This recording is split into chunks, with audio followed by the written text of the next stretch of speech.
Okay, good morning.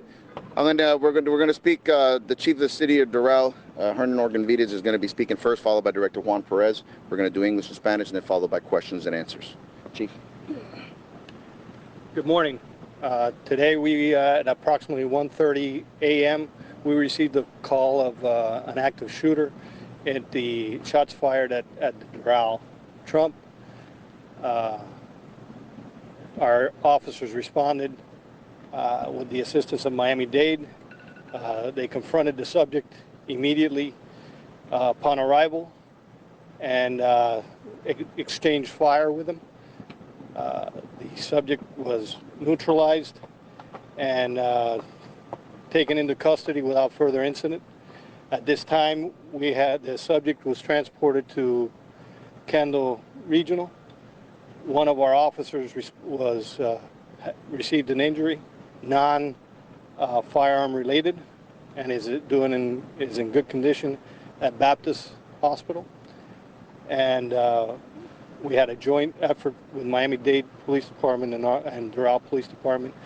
The incident took less than a couple minutes and was taken with no further issues. I'd like to introduce Director Perez. The investigation now has been taken over by FDLE and Miami-Dade County. Good morning, and first and foremost, I want to be able to really recognize the efforts of the Doral Police Department and one of our Miami-Dade Police Department officers. What they did today was nothing short of heroic. This is still early on, it's still evolving, this investigation, but what occurred there today, what we know so far, these officers did not hesitate 1 second to engage this individual that was actively shooting in the lobby of the hotel. They risked their lives knowing that they had to get in there to save lives in that hotel. And that's exactly what they did, and they were able to neutralize this threat. Currently, Miami-Dade Police Department, we're going to be handling right now the investigation not involving the police shooting.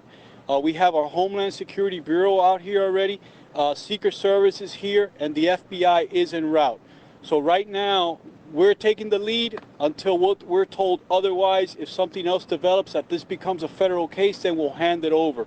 The state attorney's office is already here working with us.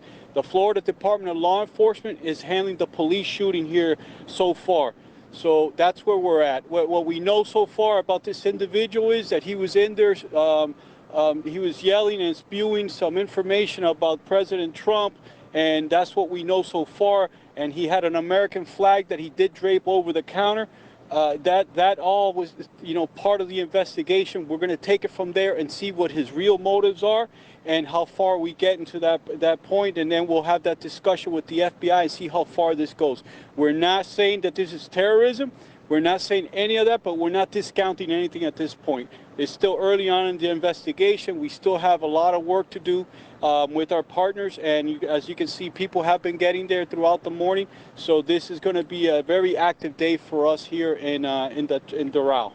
So thank you so much. Can you tell us was it gunfire exchange? Well, let's do Spanish first, because we have live Spanish going on right now. Buenos días. Hoy estamos aquí en la ciudad de Doral. Conmigo está el jefe de la policía, Hernan Organ-Vides.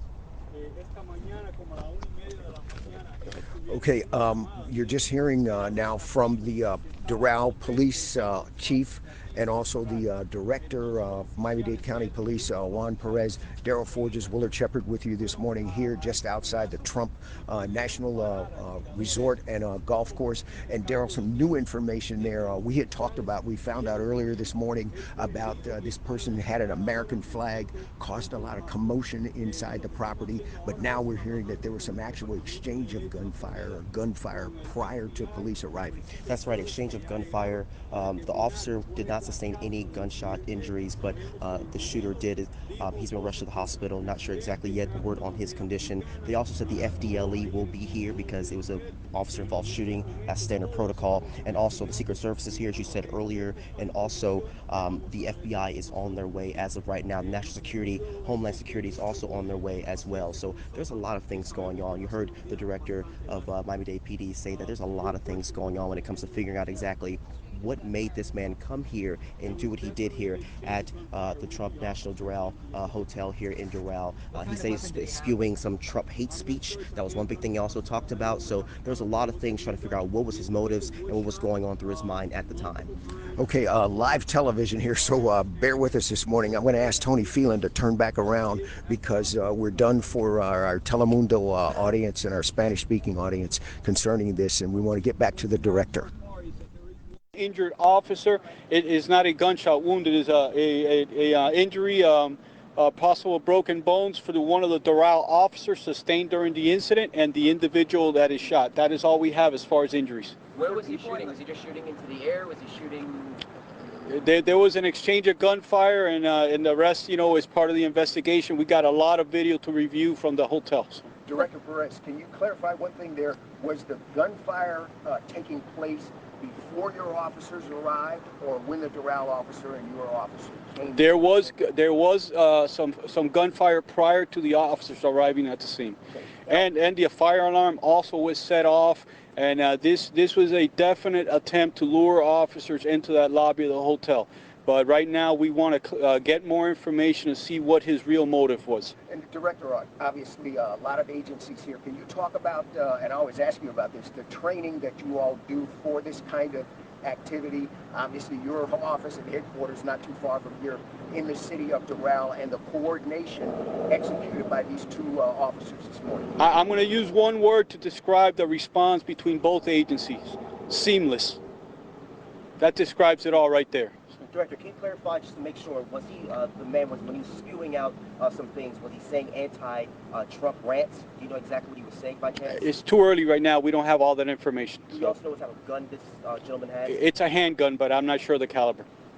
So that'll come out later on once we get more information. So were there people in the lobby at the time that were hiding, like people behind the counter, and those are the ones that ended up calling the police to respond to the scene? There were several calls that we received from the lobby of the hotel.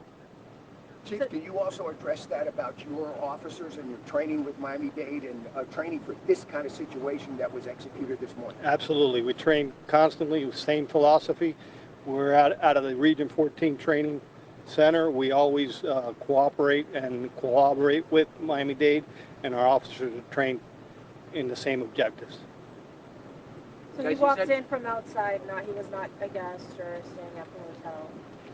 We don't believe that he was a guest at the hotel, but again, we're looking into all that. But we strongly feel he was not staying at the hotel and he walked in. Director Perez, you guys said there was an exchange between that officers from both agencies fired. Do you know how many officers in total fired their weapons? It's early on right now. We're trying to make that determination. If I give you a number, I don't want it to change later on, so we'll wait a little while. We'll probably have another press conference just to wrap this up a little later, and we'll get all those facts for you.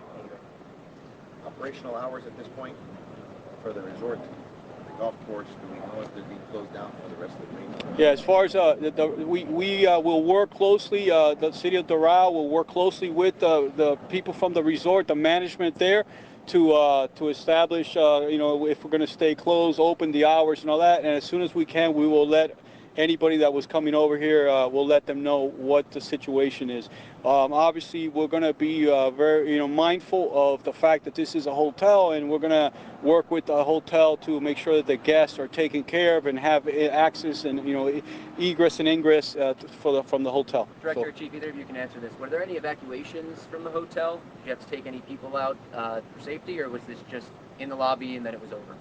It was in the lobby and throughout the main part of the hotel there, but there was no evacuations. Our officers were able to neutralize the threat immediately. Like I said, there was no hesitation on the part of the police officers arriving there and confronting the threat and eliminating the threat. And that's what we trained for, and it paid off. All that training that we do within agencies in Miami-Dade County, it paid off. Director, you just tell one us more a little thing. bit more about, I'm sorry, the injury? You said there was one officer that was injured, right? He was not shot though, but he was injured. Can you tell us a little bit more about That's correct. It was your guy, how sir. that happened? I believe we don't know how it happened, but he has a wrist injury, possibly a broken wrist. And just to make sure, we don't know the condition of the suspected shooter yet, right? Not yet. He's in stable condition. It should be in stable condition. Any Spanish questions? Do you guys know if he's local, the shooter? Anything about him? The suspect? We have information on that, but we're not going to disclose any of that right now. Okay, thank you.